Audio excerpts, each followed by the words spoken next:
So Karen has a question. You mentioned that in trauma, when you enter stage 2, you actually work to still keep it balanced between the two, so each doesn't feel alone with their trauma, and it's a form of titrating. Yeah. My question is, do you start with the withdrawer though? Because in the video, you seem to begin with blame or softening. Ideally, you start with the withdrawer because I always try to stay as true to the model as possible. In this case, because the pursuer had some emotion up and running, I just went to it to capitalize on it.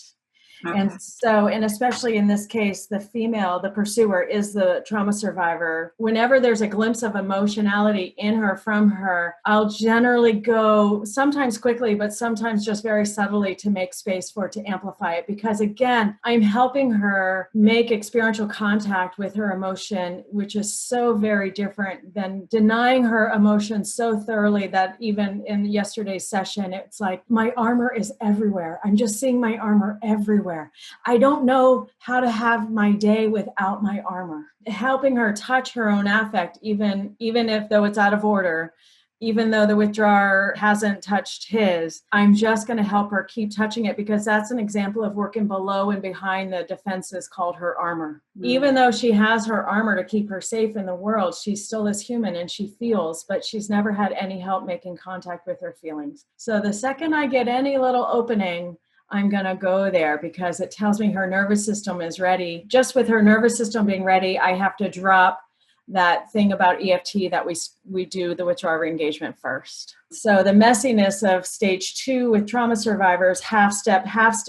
We don't do all withdrawal engagement and then go to the partner to do the softening. We do little bits at a time, and yes, they're out of order, and maybe 3 bits with one and only 1 bit with the other, so it's just messier, and that's what we learn to tolerate because we're letting the emotional arousal and the affect be our priority. That becomes my goal in stage 2 with a trauma survivor. I'm trusting the model, trusting the biology of emotion, so affect comes alive, and I'm not going to worry about where I am in the model. I'm just going to go and support that emerging emotion. Yes, in general, the template, the recipe is withdrawer first. And even with trauma, withdrawer first, half step.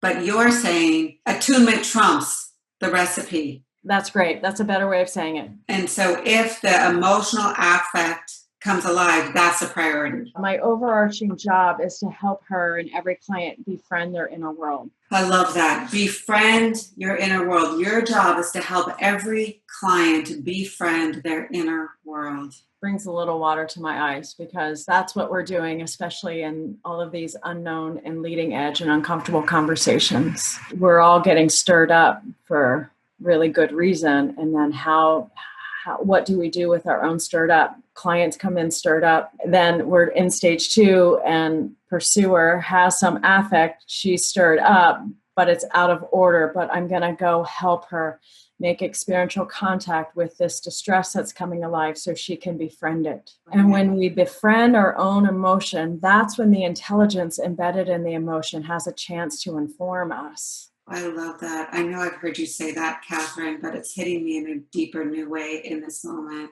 Like everybody wants to be emotionally intelligent, but we all make meaning too quickly. This is where you've heard me say unprocessed pain, unprocessed fear, tweak behaviors. The final bit of the elements of emotion is the meaning making. Could we actually work experientially with the pain and fear? And then let's see what the meaning we're making at the end becomes. This is the real biology of emotion. The meaning that we make after the end of the elements of emotion is the intelligence that keeps us alive. Intelligence is about our survival. Yeah. Yeah, and that's a good point too. Yeah, that's when our emotions can actually operate as our best GPS. All humans make meaning, and it's a sign of our big brains working to ensure our survival. But most of us make meaning too quickly when it comes to an emotional experience. And so when it comes to an emotional experience, our unprocessed pain and fear will lead to the meaning of cognitive distortions or distorted meaning.